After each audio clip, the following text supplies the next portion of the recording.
출발 새아침.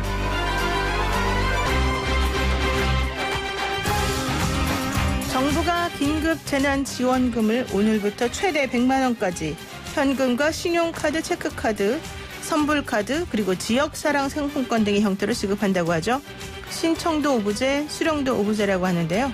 8월 말까지 신청하지 않으면 기부금으로 인정하고 수령한 지원금을 다 쓰지 못할 경우 잔액을 국고 등으로 환수한답니다.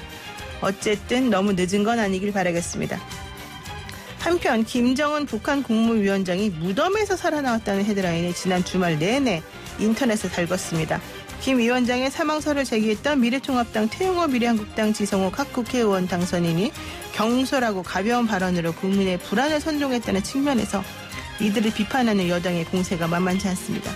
특히 청와대는 20일간의 침묵을 깨고 평안남도 순천 인비료공장 준공식에 참석했던 김정은 위원장의 건재와 관련해서 간단한 시술도 받지 않은 것으로 보인다 이렇게 답을 했죠. 폐쇄성의 극치인 북한 관련 정보를 조금이나마 알 수 있는 탈북 의원들의 경솔한 언급, 남북관계에 불필요한 나비 효과를 불러일으킬 수 있습니다. 조심 또 조심해야 될 것입니다.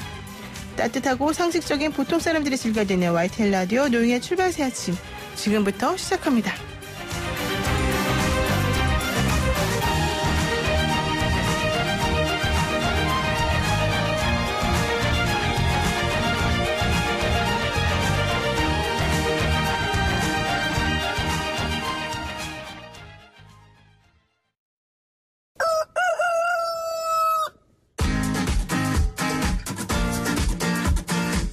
어디서든 꼭 끼어들 수 있는 오늘의 뉴스 꼭 끼워.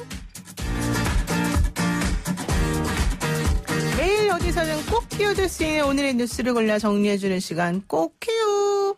오창석 시사평론가와 함께하겠습니다.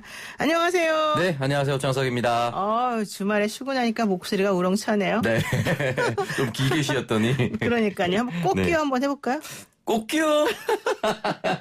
네, 먼저 북한 소식인데요. 자, 네. 정부는 김정은 국무위원장이 간단한 시술도 받지 않은 것으로 판단한다 이렇게 얘기를 했습니다. 네, 지난주 이제 금요일이었습니다. 김정은 북한 국무위원장이 평안남도에 있는 순천 인비료 공장 준공식에 참석을 했습니다.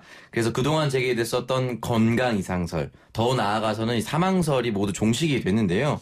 여기에 대해서 이제 오른쪽 팔목이 좋지 않아 보인다. 또는 걸음걸이가 불안정해 보인다라고 하면서 또 일각에서는 이제 혹시 수술을 받은 것이 아니냐 또는 수술의 후유증이 아닌 것이냐라는 얘기까지 나왔었는데요. 네. 청와대가 이 부분에 있어서 수술까지 받은 것은 아닌 것으로 보인다라고 이야기를 남겼습니다. 아무래도 이 이유에 대해서는 정부가 앞으로 추진하는 남북 협력의 섣부른 예측이나 이런 판단들이 악영향을 미칠까 두려워서 빠르게 제압했다라는 의견이 지배적입니다. 그렇죠. 빠르게 논란을 종식시키려고 진화에 나섰다 이런 얘기 나오는데요. 근데 이러다 보니까 탈북민 출신인 태영호, 지성호 당선인 네. 여기 대해서 이분들 너무 나갔다 네. 이러면서 당 차원의 징계를 촉구한 얘기가 있었어요. 네, 사실 이제 이 부분에 대해서는 반드시 좀 짚고 넘어가야 된다고 네. 생각을 하는데요. 더불어민주당 같은 경우는 당 차원에서 21대 국회에 등원하게 되는 태영호, 지성호 당선인에 대해서 징계를 요청했습니다. 먼저 정춘숙 원내대변인은 구두 논평에서 근거 없는 주장을 한 데 대해서 국민에게 사과하고 반성하는 태도에 를 보여야 한다라고 이야기를 남겼고, 김두관 당선인 같은 경우는 자신의 SNS를 통해서 어떤 가짜뉴스로 국가를 혼란에 빠뜨릴지 모른다라고 하면서 통합당은 두 당선인에 대해서 처리 문제를 결정해야 한다라고 이야기를 남겼습니다. 더불어민주당뿐만 아니라 민생당의 이연기 대변인 역시 북한의 일부를 일정 기간이나마 경험한 탈북 의원들의 경솔한 언급은 남북관계에 불필요한 나비 효과를 일으킬 수 있다라고 이야기를 남겼습니다. 그러니까 뭐 이분들이 일부러 가짜뉴스를 퍼뜨리거나 이러지는 않았겠지만 네. 이분들이 국회의원 당선인이기도 하고 또 탈북민 출신이기도 하다는 점에서 그 말 한마디 한마디에 무게가 실리지 않습니까? 네, 맞습니다. 그런데 이렇게 좀 잘못된 것으로 받아들여지게 되면 혹은 나타나게 되면 좀 그냥 인정을 하고 미안하다, 내가 잘못 알았다 이러면 되는 건데 왜 좀 그런 걸 안 하시는 것 같아요? 아직까지 그 정확하게 메시지는 안 나왔는데요. 태영호 당선인 같은 경우는 자신의 SNS에 이제 자신의 잘못을 인정하는 내용의 문구는 전혀 올라오지 않았고 네. 조금 더 신중을 기하겠다. 이 정도의 메시지였거든요. 지성우 당선인도 마찬가지였어요. 예, 마찬가지입니다. 네. 사실은 이제 두 사람 다 북한에 대해서 북한 체제에 대해서 적어도 반대해서 북한 이탈을 한 것은 맞습니다만 여기에 대해서 많은 사람들이 과연 남한 민주주의에 과연 적응할 수 있을 것인가. 북한을 혐오하고 반대하는 걸 뛰어넘어서 네. 또는 북한 사회를 어떻게 관계 개선할 수 있을 것인가에 대해서 입증되지 않았다 이런 이야기 많이 남겼거든요. 그렇죠. 만약에 지금처럼 잘못된 발언을 통해서 사과조차 내밀지 않는다면 적어도 국회의원에는 어울리지 않는 행동이다. 저는 그렇게 생각을 합니다. 그러니까요. 이게 일반인이 그냥 하는 말하고 네. 국회의원 혹은 국회의원 당선인이 하는 말하고는 완전히 그 무게감이 다르지 않습니까? 예, 맞습니다. 이분들이 가지고 있는 그 어떤 정보에 대한 접근권 같은 것도 우리랑 완전히 차원이 다르기 때문에. 그런데 왜 여기에 대해서 본인이 만약에 잘못 알았으면 좀 그냥 솔직히 인정하고 미안하다 이러면 되는데 왜 그런 걸 안 하죠?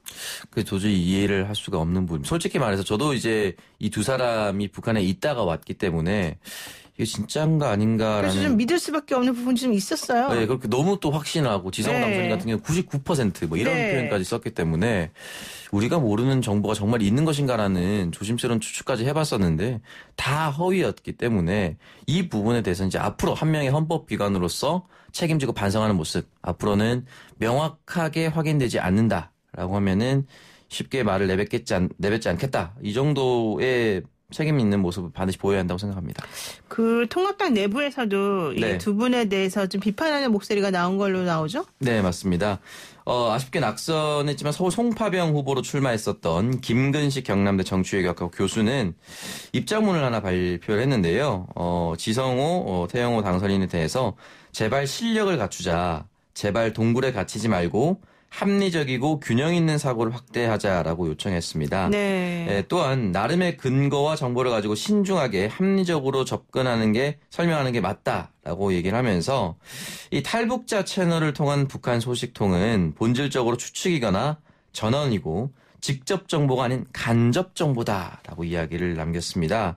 과거에도 이미 김정은이 20일 넘게 공개 활동이 없었던 사례가 충분히 있었고 또 그때마다 별 이상 없이 등장한 적이 여러 차례 있었기 때문에 앞으로는 좀 더 조심하자라는 이야기를 남겼고요.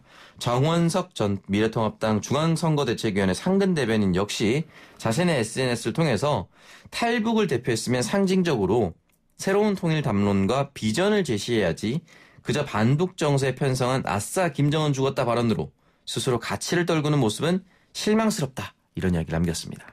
네, 아무래도 그 북한의 그 고위급 정보는 우리가 알기가 쉽지 않으니까 네. 이분들이 하는 말에 상당히 의존할 수밖에 없는 부분이 있었고 뭐 이분들이 일부러 그러진 않았겠지만은 그것 때문에 국민들이 좀 불안해한 건 사실이니까 네. 앞으로 이런 일이 좀 없었으면 좋겠는데요. 중요한 건 이제 이분들이 같은 사람들을 대표하는, 그러니까 탈북민을 네. 대표하는 그런 모습 아니겠습니까? 맞습니다. 그분들에 대해서도 좀 악영향을 끼칠 수 있었다. 이런 게 좀 안 좋은 것 같습니다. 네, 맞습니다. 네, 그리고요, 또, 김정은 국무위원장 바로 오른편에 김여정이 앉았습니다. 이게 서열을 깨고 성석에 앉았다. 이것만으로도 좀 무슨 의미가 있다. 이렇게 또 해석하는 부분도 있네요. 네, 일단 북한 같은 경우는 철저히 이제 서열 중심으로 이제 자리 배치를 하는데요. 일단 가장 가운데는 역시 김정은 위원장이 자리를 하겠죠. 근데 그 오른편에는 북한 권력 3위인 박봉주 당 정치국 상무위원이 자리를 했고 그 바로 옆에는 김여정 노동당 제1부부장이 앉았다고 합니다. 근데 원래 이 자리는 권력 서열 2위인 최용해 최고인민위원회 상임위원장이 앉아야 한다고 하는데요. 그러니까요. 근데 이날 자리 이제 하지 않았다고 합니다. 자리 참석하지 않았다고 하는데 그렇다면은 그 자리에는 제1부부장보다 직급이 높은 김덕훈 당 부위원장이 앉아야 되는데 옆으로 밀려나고 김여정 이제 제1부부장이 앉았다고 합니다. 이 부분에 대해서는 이제 높아진 위상을 실감하게 하는 상징적인 내용이라고 하는데요.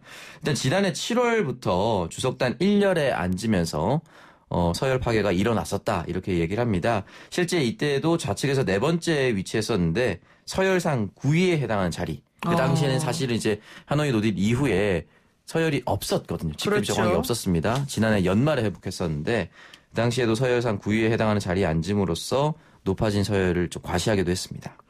그런데 그 김정은 위원장의 건강 이상설이 나왔을 때 김정은 위원장의 아이들, 자식들이 너무 어리니까 네. 사실 만약에 김정은 위원장이 몸에 건강이 이상하다면 그 자리를 누가 차지하느냐 이것도 좀 관심이었잖아요. 네, 맞습니다. 그래서 그 당시에 김평일, 그다음에 김정철, 김여정 이런 사람들의 내용이 언급이 됐었었는데 네. 김여정에 대한 북한에서의 평가 혹은 후계설 이런 것들이 조금 설득력을 갖는 모습처럼 보이긴 했습니다.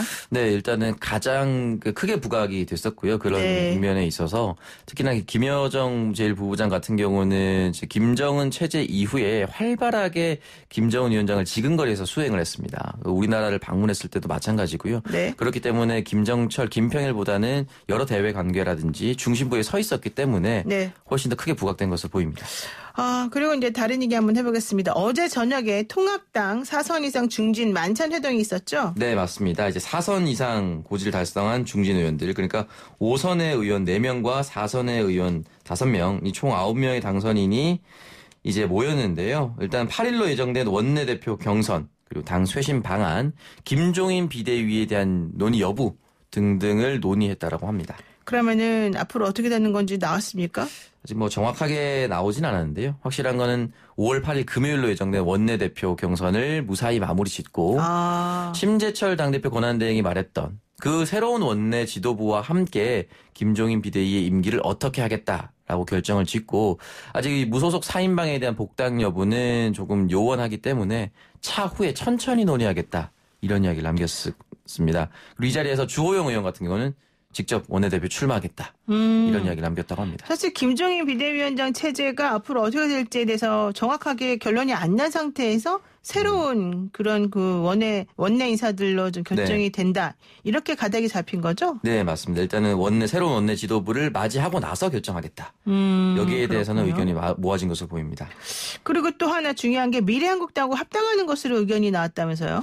네, 여기에 대해서 이제 서병수 당선인 같은 경우 이제 5선이 됐습니다. 네. 일단 국민들에게 정도를 가는 것을 보여주는 것이 예의라고 생각했다. 그리고 선거가 끝나면 국민들께 통합할 것이라고 했기 때문에 약속을 지키자는 차원에서 해야 된다라고 당위성을 남겼는데요.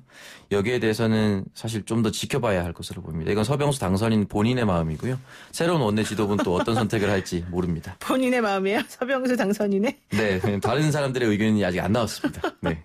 사실 전략적으로만 따지게 되면 굳이 미래한국당을 통합시키는 것보다는 교섭단체를 만들어서 뭔가 사이드로 좀 도움을 주는 것 이런 게 좀 나을 수도 있지 않습니까? 네, 그 부분이 사실 뭐 똑같은 마음으로 두 개 정당을 운영하는 것이기 때문에 야당 두 개를 만드는 것이라 현실적으로는 더 도움이 되는데요. 지금 미래통합당이 국민들에게 신뢰를 많이 잃었기 때문에 이럴 때일수록 정도를 가는 모습을 보여주는 그 모습이 좀 더 중요하지 않을까라는 생각이 듭니다. 사실 민주당의 당대표인 이해찬 대표도 지난번에 그런 말을 했어요. 네, 맞습니다. 우리는 뭐 더불어 시민당하고 합당하긴 하겠지만 혹시라도 미래통합당이 한국당하고 어떤 뭐 좀 꼼수 비슷한 걸 하게 되면 우리도 특단의 조치를 취한다 이런 얘기했기 때문에 서로 좀 계산들이 복잡한 것 같네요. 네, 맞습니다. 네, 여기까지 하겠습니다. 오늘의 꼭 끼운 뉴스 브리핑 잘 들었습니다. 고맙습니다. 감사합니다. 네, 오창석 시사평론가였습니다. 아침을 시작하는 슬기로운 방법. 오늘 내게 이로운 뉴스. 노영희의 출발 새 아침 슬기로운 인터뷰. 네, 요즘에 그 성범죄 관련해서 여러 가지 아주 정말 우리들의 마음을 안타깝게 만드는 사건들이 많이 있었습니다. 그 중에 하나가 바로 속옷 빨기 논란을 야기하고 있는 그 울산에 있는 어떤 교사에 대한 얘기였는데요. 이러다 보니까 과거 성범죄 이력이 있는 사람 혹은 성범죄 관련된 문제가 있는 사람이 교사가 되어서 우리 아이들을 가르친다는 것 자체가 매우 끔찍한 일이다 이런 생각을 할 수밖에 없습니다.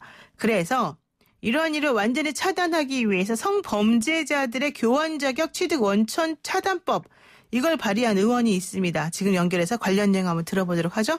서영교 더불어민주당 의원입니다. 의원님 안녕하세요. 예, 안녕하세요. 서영주입니다. 네, 네. 의정 활동 엄청 활발히 하시죠?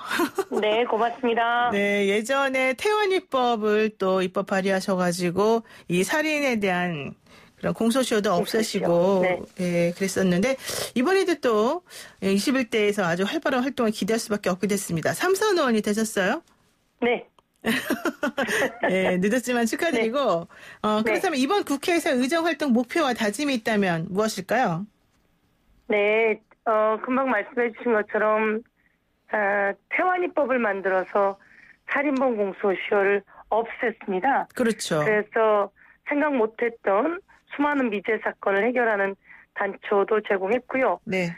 끝내는 그게 계기가 되어서 이번에 화성연쇄 살인범도 잡을 수 있는 실마리를 제공하기도 했습니다. 맞습니다. 예. 예, 그래서 국회의원이 노력하면 세상에 억울한 일 그리고 세상에 그 하지 못할 일이 없을 만큼 중요한 역할을 할 수 있다 이렇게 생각하고요.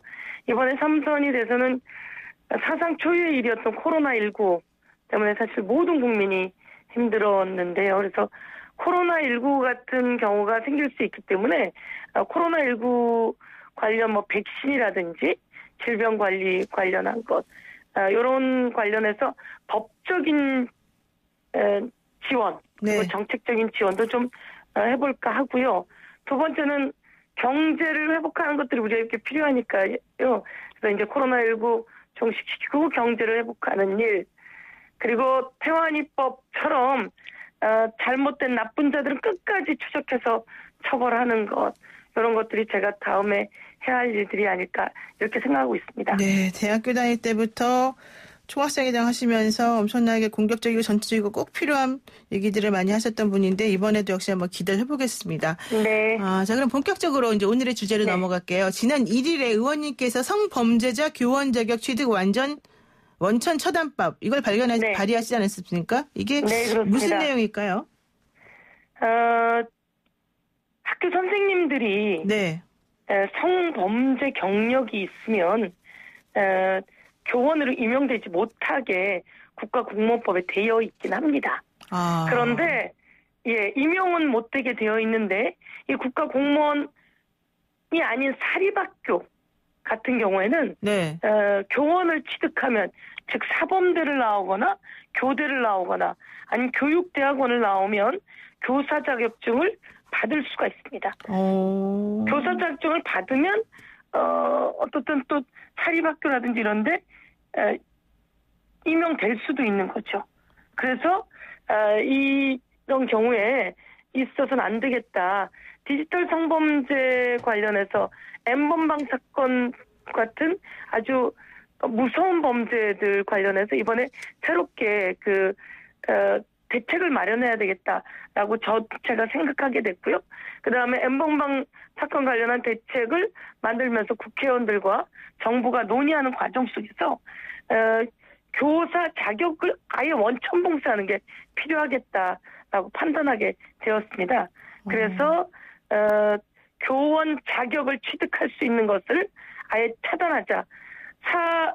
교대, 사범대, 교육대학원을 나오면 교육부 장관이 자동으로 교원 자격을 주게 되면 이것을 가지고 다른 데 취업할 수도 있고 사립학교에 들어가서 취업할 수도 있고 유치원 같은 데 가서 취업할 수도 있습니다. 네. 그래서 아예 교원 자격을 주지 못하게 원천 차단하자라고 해서 유아교육과를 졸업하면 교육과정을 이수한다 하더라도 교원 자격을 성범죄자인 경우에 그리고 또 이런 것으로 집유라든지 아니면 그러니까 문제가 있다라고 볼 때는 원천 취득을 막는 그런 법안을 발의하게 된 겁니다. 그러니까 저는 몰랐는데 국가 경면만 못 되는 거고 성범죄를 저질렀다 하더라도 나머지 관련해서는 교사를 할 수 있었던 상황이었거든요, 지금까지. 그럴 수 있었습니다. 예.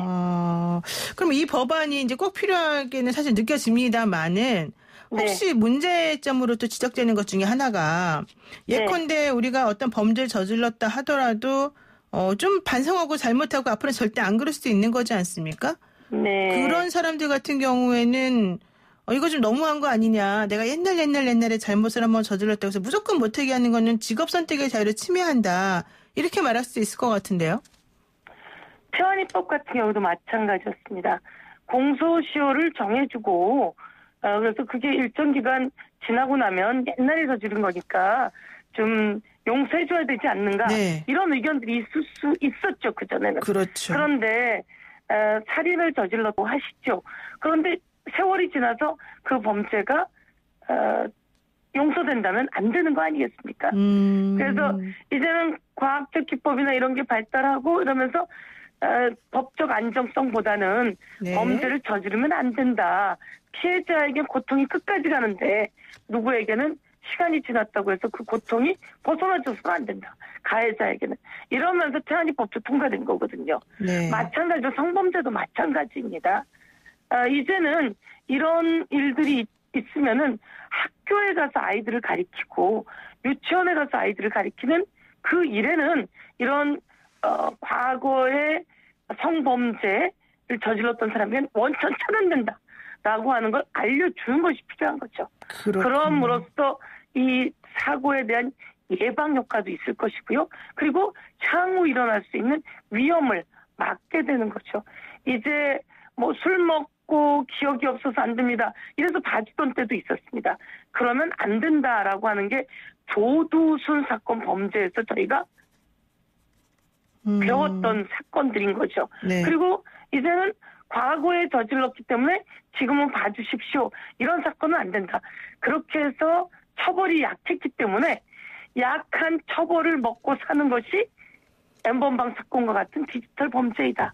약한 처벌이 수없이 어마어마하게 힘든 고통을 피해자에게 안겨주는데 우린 피해자의 고통은 영원히 끝까지 가고 그 가족의 고통도 영원히 끝까지 가는데 우리는 가해자의 고통을 일정 시간이 지나면 봐주는 세상이었던 거죠. 네. 이제는 가해자들의 잘못은 끝까지 처벌될 수 있고 그리고 이것이 학교 교원 자격을 취득하는 것조차 안 되기 때문에 이런 범죄는 아주 심각한 범죄이다.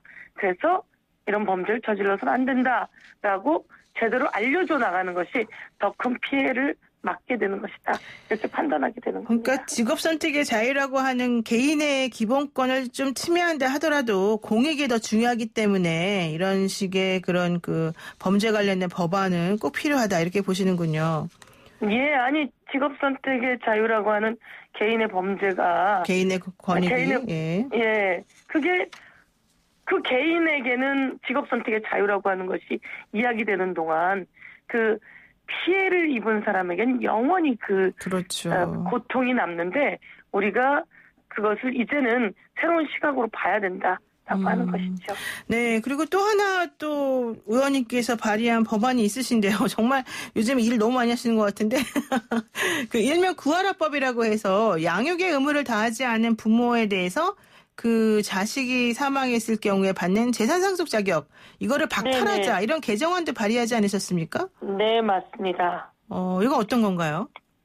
예, 구하라 씨 같은 경우와 네. 그 전에는 세월호 피해 학생들이 있었습니다. 그렇죠. 그리고 그 전에는 천안함 폭격으로 인한 피해 군인들이 있었고요. 네. 이런 것처럼 이런 사건들 사고가 일어나고 나서 사고가 났으니 보상이 이루어질 수 있겠죠. 그렇죠. 그럴 때 당시에 그 사람들의 부양의 의무를 다하지 않던 연락도 끊겨있던 부모께서 찾아와서 내가 엄마니까 그 보험료를 받아야 되겠소라고 요구하는 사례가 있었습니다. 네. 똑같이 구하라 씨 같은 경우에 어머님이 아주 어릴 때 부모 간에 이혼을 하면서 친권을 포기했던 경우죠. 네. 그런데 구하라 씨가 아픈 사연으로 세상을 떠나게 되자 그 상속권이 있다며 찾아오게 되는 겁니다. 네. 지금은 그 상속권이 친부모에게 있습니다. 그런데 어린 시절 벌써 버리고 가서 부양의 의무를 다하지 않고 이 불행한 사고 뒤에 나타나는 부모에게는 상속권을 줘서는 안 된다라고 제가 법안을 만들게 된 겁니다. 그렇군요. 그러니까는 네. 부모로서의 의무나 역할은 다하지 않고 나중에 가서 내가 부모다 이렇게 나타나면서 본인의 권리만 찾으려고 하는 나쁜 행태는 우리가 받아들이면 안 된다 이런 얘기군요. 그렇죠. 예. 그러면 그런 부양 의무를 다하지 못했다, 다했다 이런 부모에 대한 기준 같은 것들을 조금 책정이 정확히 돼야 되지 않나요?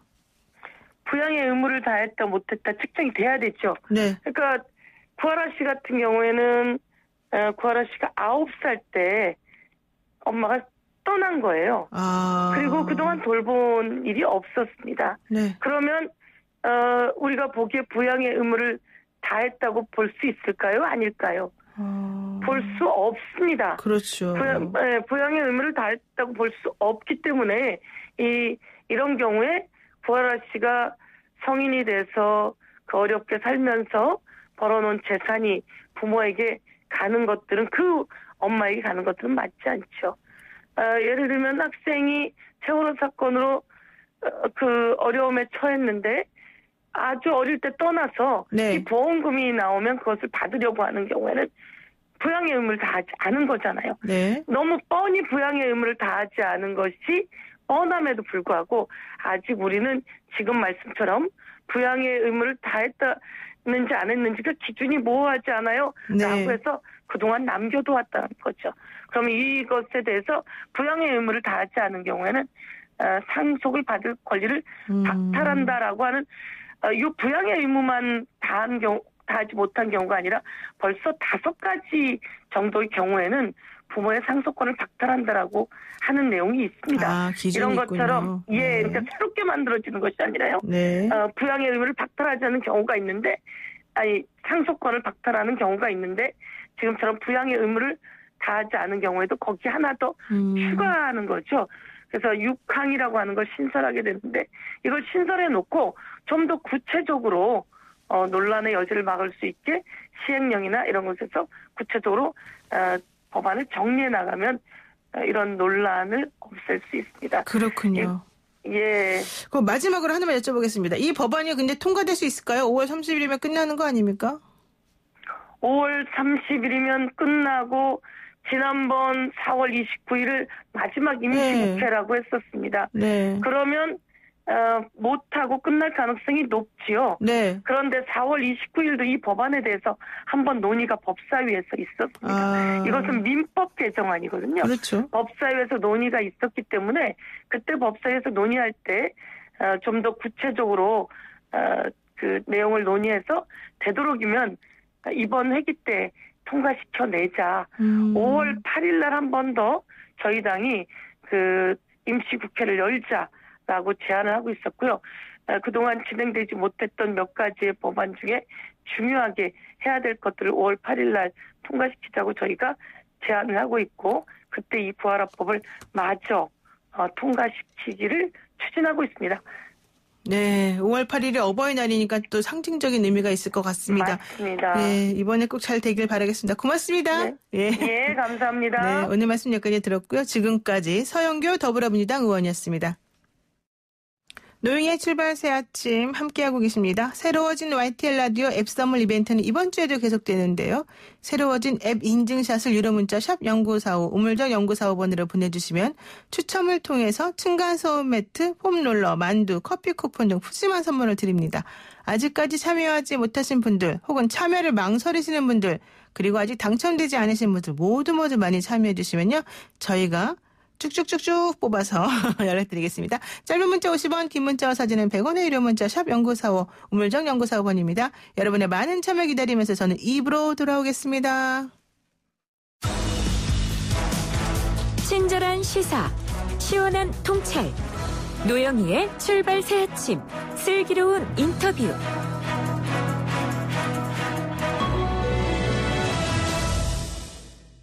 태양절을 비롯해서 20일 동안 모습을 드러내지 않았던 김정은 국무위원장이 지난 1일에 순천 인비료 생산기지에 나타났죠.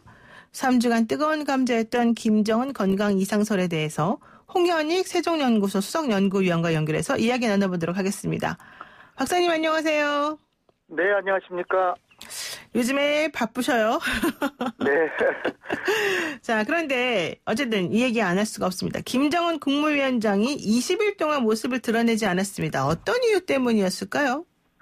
네, 지금까지 나타난 모든 정보를 종합해 보면 코로나19가 평양에까지 이제 들어와서 김정은의 그 호위하는 그 호위사령부 요원이나 아니면 그 측근 중에 누가 발열 증상이 있어서 그 위원장 동지가 이게 걸리면 안 되겠다 싶어서 대피하시라 그래서 원산에 가 있던 게 아닌가.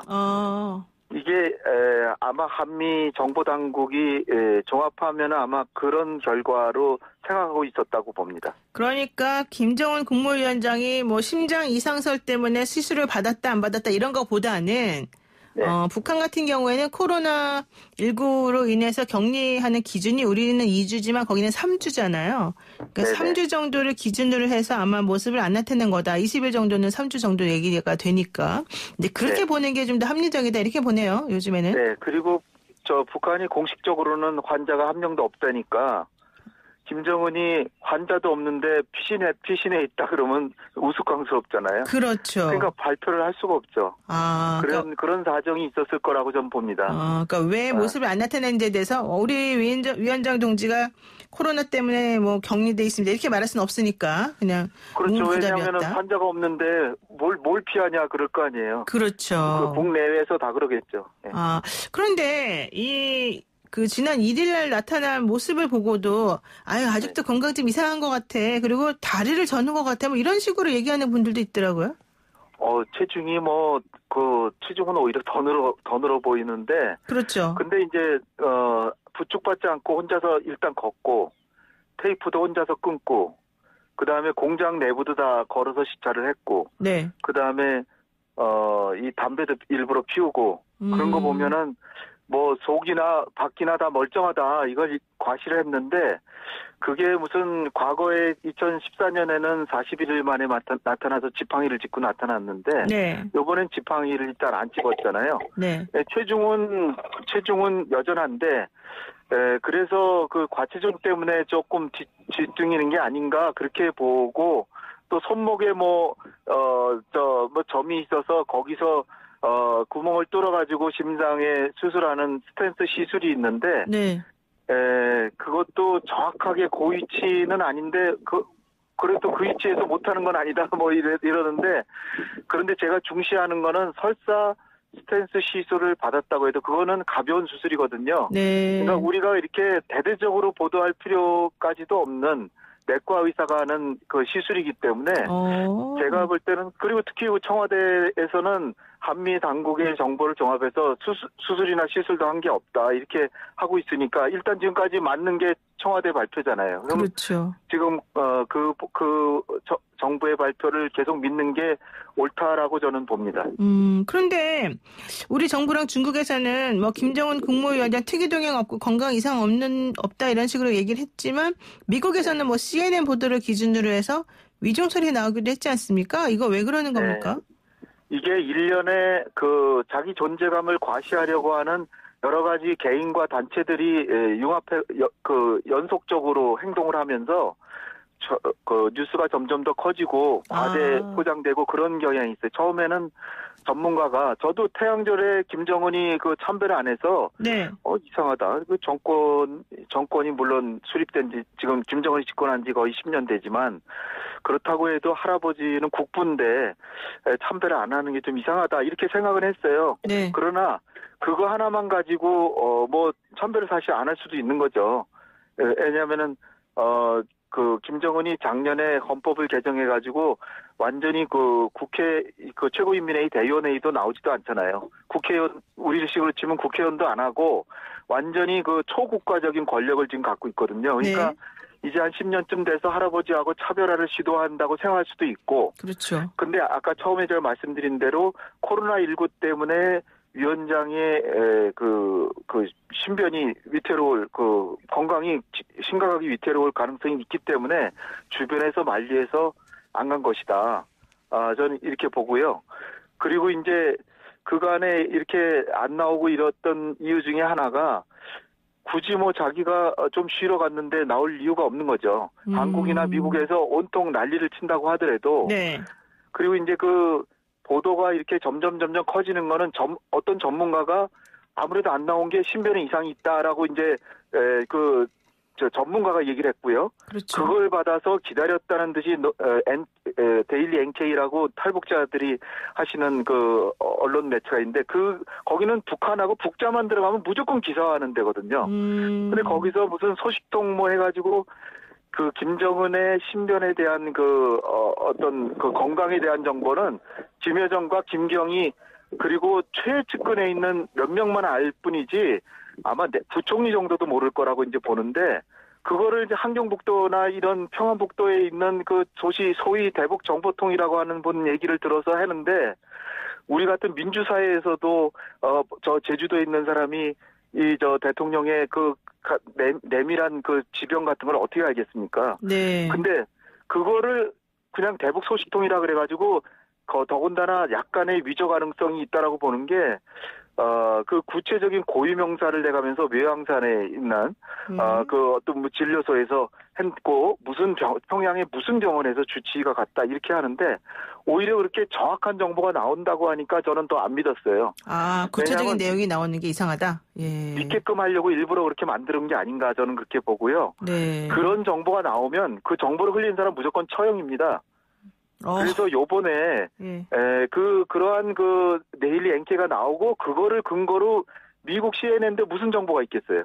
본래 없는데 대북 정보통이라고 하는 한 사람 인터뷰해가지고 그 사람도 뭐 한국에서 나오는 전문가 얘기를 듣고 그런 얘기를 하고 그래서 점점 커지는 거죠 뉴스가. 그렇죠. 그러다 보니까 한국의 국회의원들이 또 이제 탈북자 국회의원들이 뭔가 존재감을 나타내야 될 거 아니에요. 네. 이북에서 왔는데 북한의 사정을 누구보다 내가 잘한다.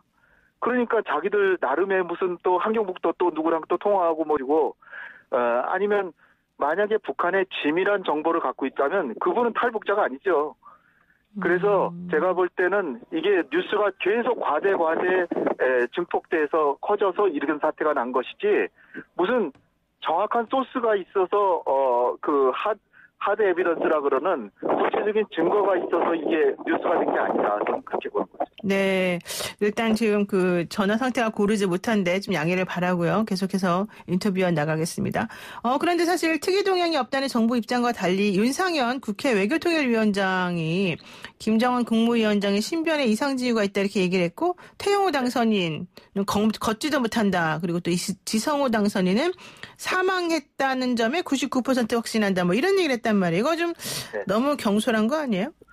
그렇죠. 지성호 의원은 무슨 북한 고위층이 있거나 그런 분은 아니었던 걸 누구나 다 알고 있잖아요. 네. 트럼프 대통령이 한번 인권 침해 인권 탄압을 당한 사람이라고 대표적으로 옆에 한번 세워준 것이 그 사람 이력인데 물론 국회의원 당선자지만 당선자라고 해도 더 좋은 정보를 갖고 있는 건 아닌데 자기 존재감을 드러내려고 그렇게 얘기했던 것 같고요. 네. 태영호 당선자와 함께 국회에서 세미나를 했습니다. 근데 태영호 당선자는 김정은은 일어서지도 앉지도 못한다 이렇게 보고 있으니까 네. 그런 얘기들을 듣고 윤상현 위원장은 본래 대북 이제 보수적인 생각을 하시는 분인데 더군다나 태영호가 북한에서 이제 영국 대사관 공사까지 한 사람이니까 이거 맞겠다 싶어서 좀 더 조금씩 더 나가는 거죠. 그리고 나중에 가서는 지성호 씨는 아예 99.9% 죽었을 가능성이 크다 이렇게 얘기하셨는데 저는 속으로는 저분이 저 말을 어떻게 주워 담을까 걱정이 되더라고요. 근데 이분들이 사실은 국회의원 당선자신 분이란 말이에요. 지금은 당선자지만 좀 있으면 당선인으로서 국회의원 활동을 할 텐데 이렇게 되면은 모든 종류의 정보에 접근할 수 있는 권한이 있는데 앞으로 좀 걱정스럽다 이런 얘기하는 분들이 많더라고요. 네, 제가 제일 걱정스러운 거는 그분들이 누군가 통화하고 뭐 했을 거 아니에요? 네.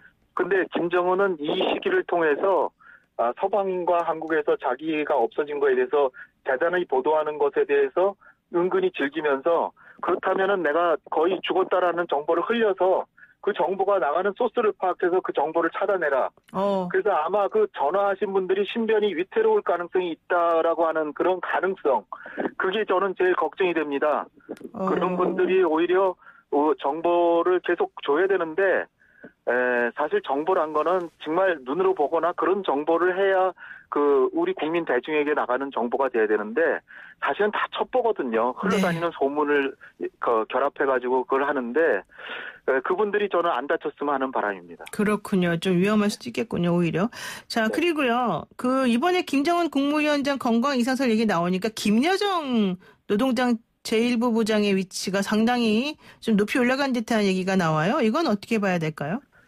네, 제가 이제 과거에도 이제 그런 생각을 해봤는데 만약 김정은이 유고 상태로 가면 북한을 누가 통치할 것인가? 그럴 때 김정은으로서는 자기를 제거하면 여타 무슨 군부의 수장이 자기를 제거하고 자기가 리더가 되겠다 이런 생각을 해볼 수도 있잖아요. 네. 그러니까 내가 죽더라도 나는 내 백대혈통의 김여정이 대를 이을 것이다라는 거를 조금 더 확실하게 해놓는 게 자기한테도 유리하다. 이렇게 생각하지 않을까 저는 생각해 봤고요. 왜냐하면 김정은이 자기 아들이 굉장히 나이가 좀 어리죠. 들어서 10살이라면서요. 네, 만화의 10살입니다. 그것도 정확한 정보는 없고요. 만화의 10살이니까 대를 이을 수는 전혀 없기 때문에 따라서 김여정을 부각시킴으로써 오히려 쿠데타 가능성 그런 걸 막으려고 하는 게 아닌가. 그래서 요번에 김덕훈 내각 부총리 출신으로 당 부장이고 당 부위원장이라서 북한 서열로 한 10위 안에 드는 사람인데 네. 그런 사람보다도 더 안쪽에 자기 곁에 앉게 하고 이렇게 한 걸 보면 아마 자기도 자기가 진짜 몸이 나쁘지 않더라도 혹시 내가 쓰러질 수도 있는 거니까 그럴 때를 대비해서 잠시라도 여정이가 좀 통치하게 해야 되겠다. 그 뒤에는 이제 어떻게 보면 지금 숨어 있지만 형도 있거든요. 김정철이라고. 그렇죠. 김정철 다른 형이 있죠. 제가 보기엔 인도에서도 인디라 간디 총리 살해당하고 나서 아들이 전혀 정치에 관심 없는데 총리까지 했었거든요. 그런 거 보면 제가 보기엔 김여정만 주목하고 있는데 김정철이 정치에 관심이 없다고 하더라도 나설 수도 있고 그리고 그 배후에 또 역할하는 사람 중에 우리는 김여정만 계속 보는데 김경희가 중요한 사람이 아닐까 전 봅니다. 아, 그래요? 김경희요? 김경희가 그 집안의 가장 수장이잖아요. 그래서 자기 조카가 다스리고 있는데 김일성의 딸이고요. 그러니까 김경희를 좀 더 열심히 봐야 된다. 그래서 김평일은 이제 내부 기반이 김평일은 없으니까. 좀 어렵고요. 격가질해서 그쪽으로 가는 거는 과거 조선시대의 서자 이런 그런 개념이 북한은 일제시대 거쳐서 바로 또 다시 김씨 왕조로 간 거잖아요. 네. 그러니까 그런 개념으로 그들은 보기 때문에 김평일 가능성은 좀 크지 않다. 이렇게 봅니다. 그렇군요. 아유, 오늘 여쭤볼 게 많았는데 할 수 없이 여기서 정리해야 될 것 같습니다. 오늘 말씀 감사합니다. 네, 감사합니다. 네, 지금까지 홍현익 세종연구소 수석연구위원이었습니다. 네, 보이는 라디오 이명수님께서 서영교 의원님 오랜만입니다. 삼선 축하드립니다. 이렇게 말씀하시고요. 6108님께서는요. 학교 취업하는 교사뿐만 아니라 직원 모두 성범죄 경력 조회를 하게 되어 있습니다. 의원님이 발의하는 법 중에서 구하라법 매우 동의합니다. 이렇게 얘기하시고요. 8458 쓰시는 분. 진짜 출근 시간마다 매일 듣습니다. 노영의 출발사 아침 화이팅 하고요. 코로나19 때문에 세무사 시험 3개월 연기됐어요. 모든 수험생들에게 힘내라고 응원해 주세요. 3293님 화창한 봄날입니다. 여러분 모두 행복하세요 라고 말씀하시네요. 자, FM 94.5MHz YTN 라디오 노영의 출발사 아침 새로워진 YTN 라디오 앱 인증샷 이벤트 많은 참여 부탁드리고요. 뉴스 들으신 다음에 저는 8시 정각에 다시 뵙겠습니다.